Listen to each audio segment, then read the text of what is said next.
1997, you remember that year? You remember exactly where you were when certain songs hit the radio.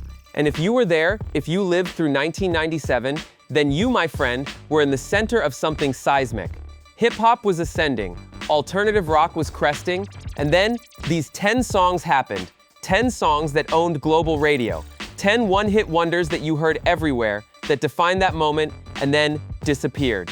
But not before changing the game. Stick around, because if you remember any of these, you paved the way for everything that came after.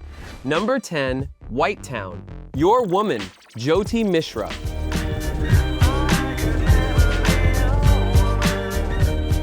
One guy, a bedroom, an electronic synthesizer, and suddenly, UK number 2, a lo-fi indie electronic track that sounded deliberately unfinished. That was the point. In an era of overproduced pop perfection, this song came in with intentional roughness, lo-fi aesthetic, 70s lounge samples, layered under synth-funk pure DIY bedroom production. You remember this song. It played on UK radio constantly in 1997. US radio less so. It peaked at number 20 here. But globally, this was proof that bedroom producers could compete with major label machinery. For you pioneers, this validated everything hip-hop had taught the world. Take obscure samples, chop them up, produce it yourself, and make something globally undeniable. Jyoti Mishra made one song that mattered, then disappeared intentionally. One album, one hit, one legacy. Number 9, Duncan Sheik, a name you probably forgot, Barely Breathing. I am barely breathing, and I can't find the air. A piano-driven adult contemporary ballad that dominated soft rock radio in 1997-1998.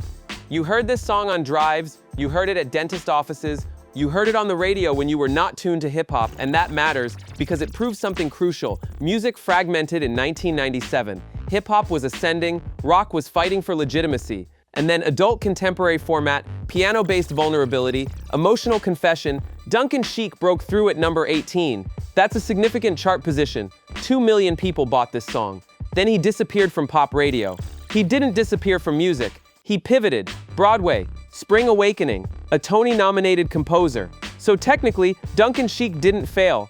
He strategically moved to a more sustainable creative outlet. But in pop, one song. That's it. And you absolutely remember the melody. Number 8, Shawn Colvin, Sunny Came Home. Sunny came home with a vengeance. Now this is a story. Shawn Colvin was a respected folk pop artist for 8 years before this song. Underground, cult following, credibility. Then in 1997, this song broke through nationally. Number 5 on Billboard. A Grammy Award for Best Female Pop Vocal Performance in 1998. A folk-influenced ballad with mysteriously cryptic lyrics. Was it about leaving home? Burning a house down? The ambiguity made the song. Listeners projected their own meaning onto it, and it worked. For you pioneers, this moment mattered. It proved that acoustic singer-songwriter authenticity could still compete in mainstream radio against hip-hop's commercial dominance. She didn't just chart, she won a Grammy. That validated folk pop tradition. But here's the twist. After Sunny Came Home, no follow-up top 40 hits. She returned to her underground folk pop circuit, built a devoted fan base, toured consistently, but 1997, that one song made her nationally known. 5 million people heard Sunny Came Home.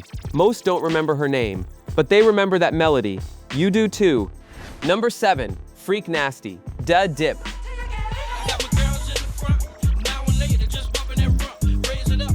Now we're talking. Houston deep cut, G-Funk DNA, sexually explicit party rap novelty that was never designed for mainstream radio, yet it charted number 14 on Billboard, number 2 on the R&B/hip-hop chart. This matters because it's yours. This is hip-hop DNA.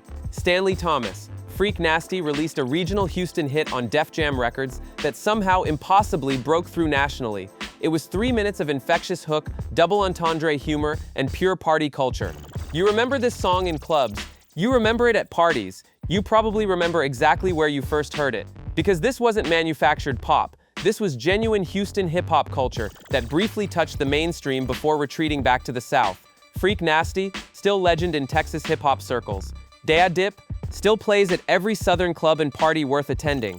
One song made him nationally known. That one song proved Houston was legitimate. UGK was coming. Paul Wall was coming. DJ Scream was building. This was the moment. Number 6, Mr. President, Coco Jamboo.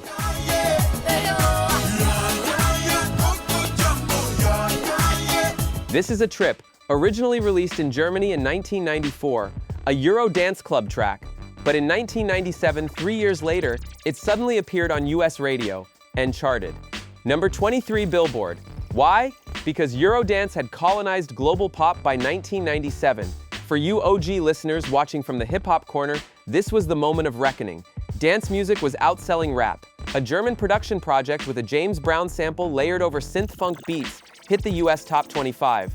Not from a touring band, not from a major pop star, from a production project. This proved that dance music, electronica, DJ culture, DJ-led projects were now legitimate chart competition. Coco Jamboo was infectious simplicity. 3 minutes, 1 hook, dance floor percussion. That was enough. For modern producers watching, this was proof of concept. You didn't need a band, you didn't need radio stars, you needed a beat and a hook. Mr. President disappeared from US charts, returned to European club circuits. 1 song, that's all you needed. Number 5, Meredith Brooks, Bitch. I'm a bitch, I'm a lover, I'm a child, I'm a mother. Yes, that was the title, and it hit number 2 on Billboard. 52 weeks on the chart. 3 million people bought this record. In 1997, a song with an explicit slur reclaimed as empowerment. A rock ballad about female confidence, female agency, female power, and mainstream radio, embraced it. This matters because it represents a cultural moment. Late 90s feminism broke through mainstream radio. For you pioneers, this echoed hip-hop's own slur reclamation strategies. Queen Latifah had been asserting power via hip-hop. Salt and Peppa had been explicit and unapologetic. Then Meredith Brooks, indie artist suddenly breaking through nationally, dropped this anthem. Mutt Lange produced it, major label Capitol Records backed it, radio played it, and suddenly Bitch wasn't controversial. It was empowerment. You remember exactly where you were when you first heard this song on the radio. You remember the controversy. You remember the chart climb. You were there when female empowerment became mainstream radio default. That's your moment. That's your cultural contribution. This song didn't just chart, it changed what women could say on mainstream radio. 1 song, 1 moment, permanent legacy. Number 4, the Verve pipe, the Freshmen. She fell in love in the first place for the life of me. Michigan college radio origins, a power ballad about mortality, regret, and losing college roommates. Heavy subject matter, confessional songwriting, and it dominated radio in 1997. Number 5, Billboard, 53 weeks on the chart. This is post-grunge perfected. This is the formula. Take teenage/college-age emotional vulnerability, wrap it in a power ballad arrangement, and watch mainstream radio consume it. You remember hearing this song at school dances, at proms, in cars, on MTV constantly. And here's the thing, the Verve pipe has been touring for 30 years playing this 1 song. That's not a curse, that's a guarantee. 1 song made them untouchable. They didn't need a follow-up. They had the Freshmen. And for you pioneers, this moment represented something crucial. Post-grunge had perfected emotional vulnerability as commercial product. While hip-hop was ascending, rock was consolidating its emotional ballad formula. That was late 90s competition. Hip-hop's grit versus rock's vulnerability. Both were winning. Both were dominating. And the Freshmen proved rock's authenticity was commercially unbeatable. Number 3, Aqua, Barbie Girl. I'm a Barbie girl in the Barbie world. Life is plastic. You hated this song. You admit it now, but you absolutely positively hated it then. Everyone did. And yet everyone knew every word. Chart-topping phenomenon. 4 members from Denmark, a synth-pop novelty parody of a doll. Mattel Records. Yes, Barbie's parent company released this single. It was a licensed toy tie-in that became the biggest hit of 1998. Number 7 in the US. Number 2 in the UK. 44 weeks on the Billboard Hot 100. 8 million people bought this record globally. This is Eurodance's final major push into American mainstream. After Barbie Girl, the format fragmented. But for this moment, 1997-1998, this song owned radio. For you pioneers watching from the hip-hop corner, this was peak music industry absurdity. A novelty parody about a doll outsold serious artists by orders of magnitude. You lived through that. You remember that. This song is in your DNA. You can't unhear it. And honestly, that's the greatest one-hit achievement possible. Permanent cultural penetration. You will never ever forget Barbie Girl. That's not a song, that's a virus, that's immortality. Number 2, OMC, How Bizarre.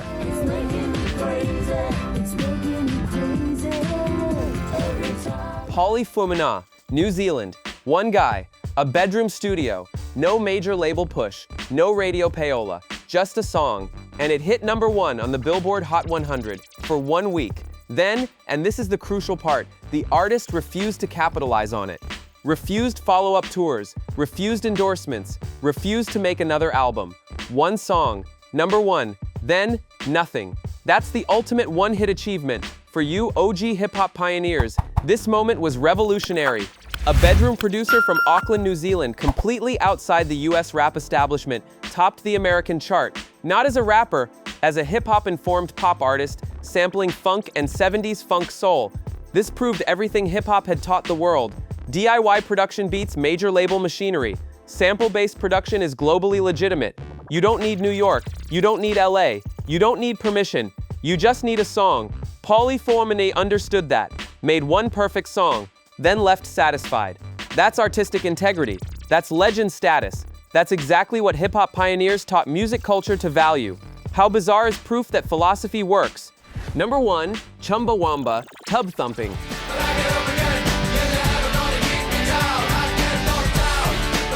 I get knocked down, I get up again, you are never gonna keep me down. If you know one song from this list, if you know only one song from this entire 1997, this is it. This is the one. UK number 2, US number 6, 60 weeks on Billboard. 7 million people bought this record. And here's what matters. It's still the defining song of 1997, 1998. Still plays at every stadium, every wedding, every pub, every party worldwide. A 7-piece British collective, working-class, anarchist ethos protest band released an anti-establishment drinking song that became the highest-grossing capitalist victory of the decade. The irony is perfect. They rejected the system made them rich anyway. For you pioneers, OG hip-hop listeners, this moment validated everything. A genuine anti-establishment band broke through mainstream globally. Like early hip-hop, this song embodied working-class resilience and rebellion. I get knocked down, I get up again. That's the hip-hop survival anthem in rock ballad form. You lived that philosophy. This song proved it was globally universal. One band, one moment, 50 years later, still undeniable. This is why you were there. This is what you built. That legacy is permanent. 10 songs, 10 moments, 10 one-hit wonders that define 1997. You were there, you heard every single one of these songs, you remember exactly where, you remember the radio station, you remember who you were with. That's cultural penetration that streaming will never replicate. Because in 1997, there was no algorithm, no targeted playlists, no recommendation engine, just one global radio, one MTV channel, one moment when the entire world heard the same song. These artists, Chumbawamba, OMC, Aqua, Freak Nasty, The Verve Pipe, Shawn, Colvin, Duncan, Sheik, Whitetown, Mr. President, Meredith Brooks. They were part of your moment. You made these songs matter. You pressed play. You kept them on the charts. You were the heartbeat of the movement. And here's the truth. Modern artists, they're just catching up to what you already knew. One song can change everything. One moment can define a generation. And if you remember these records, if you lived through 1997, then you're not just nostalgic. You're the foundation. You're the proof. You were there before it was mainstream. You were the first wave. You made this music matter. And that legacy, that never gets forgotten.